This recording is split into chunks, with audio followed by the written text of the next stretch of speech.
Salut à tous, je vais vous parler aujourd'hui d'un yokai très populaire et qui a même inspiré un Pokémon. Il s'agit de Futakuchi Onna, qu'on pourrait traduire comme femme à deux bouches.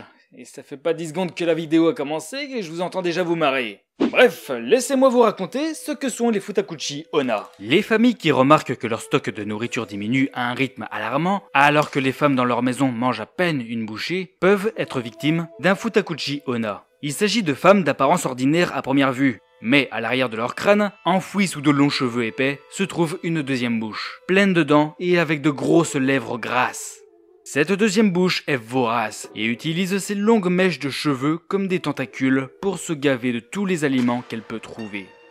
Et les origines des Futakuchi Onna ont au moins deux histoires, et je vais vous les raconter. La première, il s'agit d'un homme qui venait de perdre sa femme, se retrouvant seul avec une petite fille encore très jeune.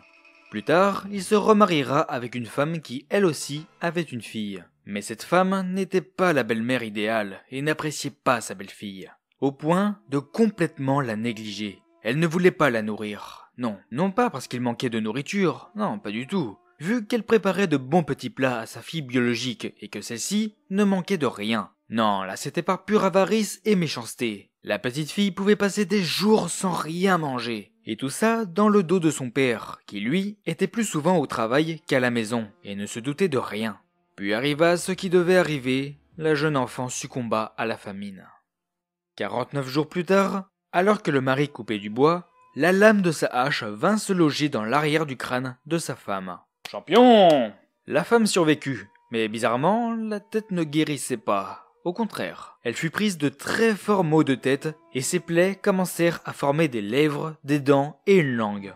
Cette nouvelle bouche souffrait d'une douleur débilitante jusqu'à ce qu'elle soit nourrie. Et elle hurlait avec la voix de la belle-fille morte. Depuis lors, la belle-mère a toujours ressenti la sensation de faim de la belle-fille qu'elle a assassinée. Et si elle ne la nourrissait pas, celle-ci la menaçait de révéler au mari la vérité derrière sa mort. Et maintenant, nous passons à la seconde histoire. Il était une fois un homme qui était d'une grande avarice. Il tenait beaucoup trop à son argent et mettait des heures à marchander le moindre grain de riz pour payer le moins possible. Il n'était apprécié de personne et préférait vivre seul et reclus, sans famille, pour être sûr que personne ne toucherait à sa réserve de nourriture. Mais un jour, il fit la rencontre d'une belle jeune femme qui ne mangeait rien du tout. Et en plus de cela, elle était très travailleuse. C'était exactement ce qu'il fallait à l'homme qui commençait à se sentir un petit peu seul. Alors, il l'a immédiatement prise comme épouse. Quelque temps plus tard, l'homme s'aperçoit que ses réserves de riz diminuent régulièrement alors qu'il n'a jamais vu sa femme manger.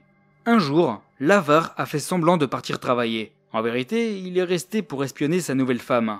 Alors qu'il regardait d'un endroit caché, sa femme a délié ses cheveux et a révélé une deuxième bouche à l'arrière de sa tête, avec des lèvres et des dents effroyables. Ses cheveux se tendirent avec des tiges ressemblant à des tentacules et commencèrent à insérer des boules de riz dans la deuxième bouche, qui roucoulèrent avec plaisir d'une voix vulgaire et rauque. L'avare a été horrifié et a décidé de divorcer de sa femme dès que possible. Cependant, elle a appris son plan avant même qu'il ne puisse y donner suite. Elle l'a alors piégé dans une baignoire et l'a emmené dans les montagnes.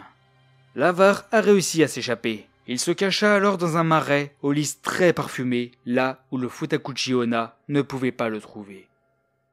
Et voilà, maintenant vous savez ce que sont les Futakuchi Onna. Ah, et je vous avais dit qu'elles avaient inspiré un Pokémon. Et il s'agit de Misdibule, Pokémon de la 3ème génération qui a une apparence tout à fait inoffensive de devant, mais possède une gueule énorme et terrifiante derrière. Cette vidéo se termine et je vous dis à la prochaine. Salut!